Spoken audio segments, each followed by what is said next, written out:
Most uncomfortable nude scene. I had trouble with this one because obviously there's like. Well, you could pick a Keitel movie. Wow, that's really. I mean, Oliver Reed. Oliver Reed got naked a lot of times. Oh yeah, the like 12-minute wrestling match in Women in Love. Yeah. You bring up Ken Russell. I was thinking of Ali Ferreit's The Soul because there's that weird dynamic where Ben Salem is his lover, and he's gonna he committed suicide after the film, and it positions us to objectify him, but in this distanced way, and like it all kind of gets caught up in this looking at his body, and yet you feel uncomfortable looking at his body, and the film kind of makes you uncomfortable looking at his body, but not in that sort of like ooh, nudity's bad kind of way, but just in a you're actually thinking about what it means to be looking at right. Yeah. I mean, is that the point, though? It's Is both that what you're meant to be thinking? It's both the point, but also our kind of extra textual knowledge, knowing what happened after the movie and like what his relationship to Fassbinder was. So I think it's both those things on top of one another, or kind of interacting with one another. Yeah, I did not know that when I saw the film for the first time, because it was one of those films that I just saw on Best Films list, and I had no idea who Fassbinder was or what relationship this film might have to any other film that has ever existed, right? So I would just watch it, and I would love to go back and actually watch that again now, because it's actually it's the first Fassbinder film I ever saw, and then I went a very long time before I ever saw another one, and so now I can't see a Fassbinder film without thinking about a huge amount of knowledge I have about his life as a director, but that would be very interesting to revisit that. Well, it's great. It's worth watching again for so many reasons too. I mean, it really replays. Yeah, mine was much simpler. It was William H. Macy and the Cooler,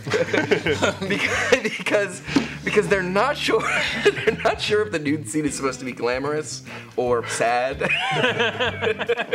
Right? It's just kind of there, and they're like he's a sad character, but he's the star of the film, and he has like the beautiful love interest, and we're just gonna play this and just let it be ambiguous, and that's like so much more uncomfortable than if they just picked the side. It's a really weird. It's a scene that who made it?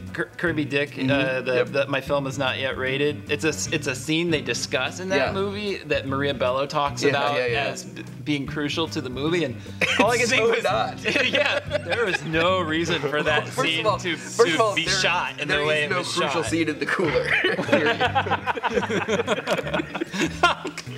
Okay.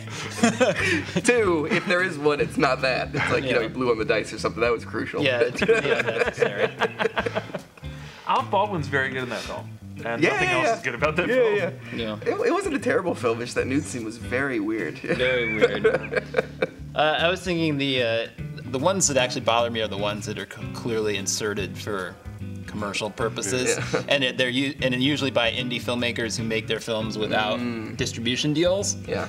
So you get these weird, like the one that really stands out to me is in Open Water, which was a movie that was made for almost no money about two people that get scene in Open Water. There is.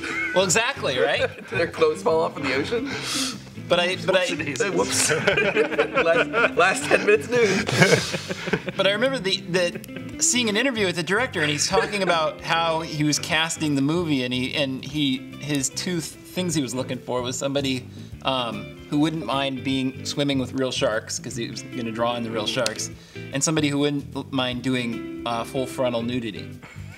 It's like, pretty specific. What a really weird couple of giant casting call. I felt like maybe the third thing should be somebody who's a really good actor. But that makes it impossible. And this is at least in the realm of plausibility. And I don't know her name, and she's actually fine. I'm okay with the movie, but there's a really bizarrely gratuitous throwaway moment. Like, I don't even think there's any dialogue. I think it's just a shot of her.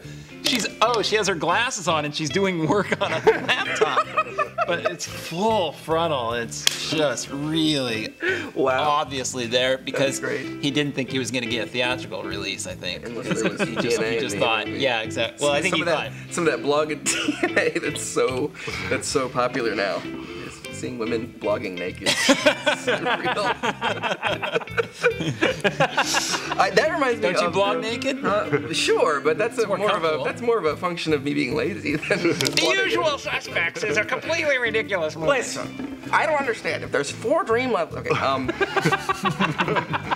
That reminded me of Halle Berry's brief boob shot in Swordfish. Oh, right. Where she's just like tanning on the roof for some reason. She goes, "Hello." Well, all the I think he press literally was says about. hello. Well, all the press was about the back and forth Right. between her and Joel Silver. Yeah, whether that was gonna. Yeah. She got $250,000, I Something think, like for that shot. And it Just was for that it shot. was like 40 frames. I mean, it was and it's just like, why did anybody care? I mean, okay, I answered my own question there in my head. Well, it was all over the press. I know. All I wondered was, did Joel Silver a year later go see Monsters Ball, a movie that probably didn't cost $250,000, and go, what? All I had to do was insert racism as a theme. It should have made Swordfish.